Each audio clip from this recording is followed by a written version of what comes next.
El mundo en la mira de Carlos Rajo. Las 8 en punto es el tiempo del centro del país. Carlos, ¿cómo estás? Muy buenos días. Qué gusto poder charlar contigo esta mañana. Y más, un día clave, lo que está viviendo Europa, particularmente lo que está sucediendo en Grecia. ¿Cómo estás, Carlos? Buenos días. ¿Qué tal, Jaime? Estoy muy bien, gracias. Muy buenos días. ¿Qué nos puedes platicar, Carlos? Ya escuchamos lo que está viviendo un empresario de la mano, lo que está padeciendo esta desorden económico que no se tiene ahorita, Hay que hacer historia, hay que hacer un poco de historia. Yo les recomendaba un artículo que esta mañana el Universal está destacando, importante artículo sobre cómo es que Grecia llegó hasta ese lugar con el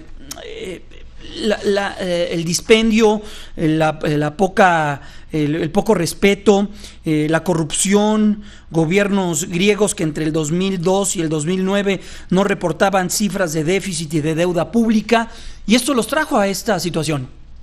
Bueno, Jaime, en efecto, quisiera aprovechar el tiempo, Jaime, para que te dijera con todo respeto a tu empresario, muy cauto el empresario, porque la verdad es que lo que está pasando en Grecia es casi una guerra civil. O sea, no quiero sonar extremista, pero en cierto sentido es lo que está pasando. Tenés a una nación dividida, literalmente, una nación dividida que tiene hoy frente a sí dos imposibles, porque los dos son negativos, es peor y mucho peor. Las dos alternativas, ninguna es buena.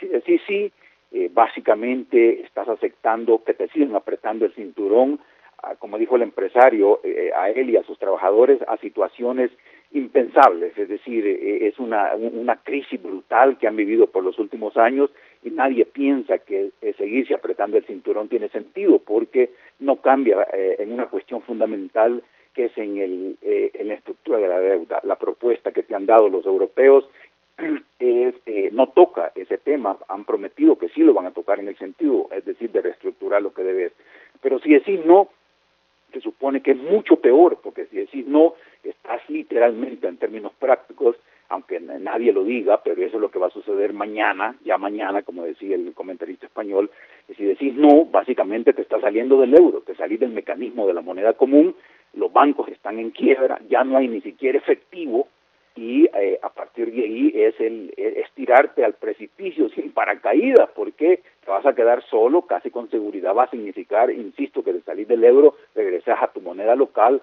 al dracma, pero el país está quebrado. Entonces, cuando quiero volver a lo anterior, cuando decía algo de la guerra civil, no exagero, en el sentido de que se habla que se vive una situación similar cuando termina la Segunda Guerra Mundial, ya por el 46, Grecia entra en una guerra civil entre izquierdistas, derechistas o lo que sea, y hoy un poco tenés esa situación en el sentido que los sectores populares, la izquierda, los que están en el gobierno, te dicen estamos contra Europa, estamos contra estos, sin decirlo claramente, estos fascistas, estos alemanes, estos son los que nos han llevado a esta situación. Ellos ven a los alemanes como los culpables, y tenés a los sectores más conservadores, la gente más de bien, que te dicen no, tenemos que seguir en Europa, no hay otra alternativa, porque el salirnos de Europa es peor todavía. Entonces, esa es básicamente la situación que tenés, que como te digo, no hay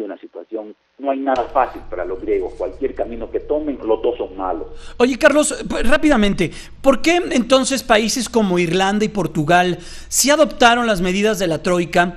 Y hoy en día estos países pues ya están en la ruta de crecimiento económico, de mejoras en sus variables pues más importantes, en temas de índole económico, generación de empleos, todo ello sí les costó mucho, sí se tuvieron que apretar muy fuerte el cinturón. ¿Por qué esta negativa de los griegos cuando otros países ya lo hicieron y el resultado fue positivo? Bueno, en primer lugar, Portugal no ha salido todavía del hoyo negro, Jaime. Portugal apenas. Pero ya hay una luz al final del túnel. Correcto. La diferencia quizás sea que te dijera, Grecia nunca debió haber estado ahí, Jaime.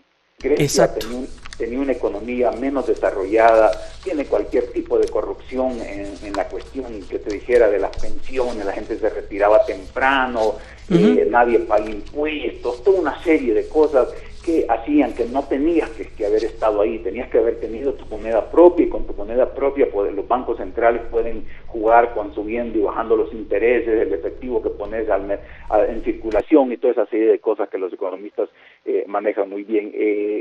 Entonces, fue siempre una cuestión que no debió haber sido, y si a eso le complicas que la economía griega básicamente vive del turismo, no tiene otra cosa, así como los venezolanos, por lo primero que se viene a la cabeza, viven únicamente de vender petróleo, no producen nada, todo lo compran de Colombia y otros lugares. En el caso de Grecia es una economía básicamente que vive del turismo, pero eso no sería tan malo.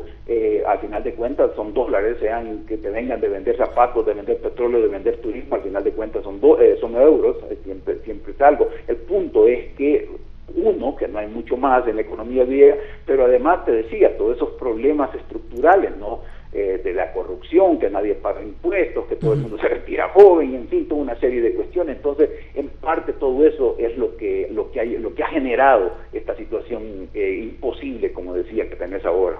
Pues vamos a estar muy al tanto de lo que ocurra, Carlos. A ver si antes de las 10 de la mañana podemos nuevamente hacer un enlace contigo, si tenemos nueva información y si tenemos algunos datos de cómo fue la respuesta de sí o no sobre lo que está ocurriendo en Grecia. Carlos, muchas gracias, muy buenos días, y a ver si más adelante volvemos a hacer un enlace contigo. Que estés muy bien. Perfecto, gracias.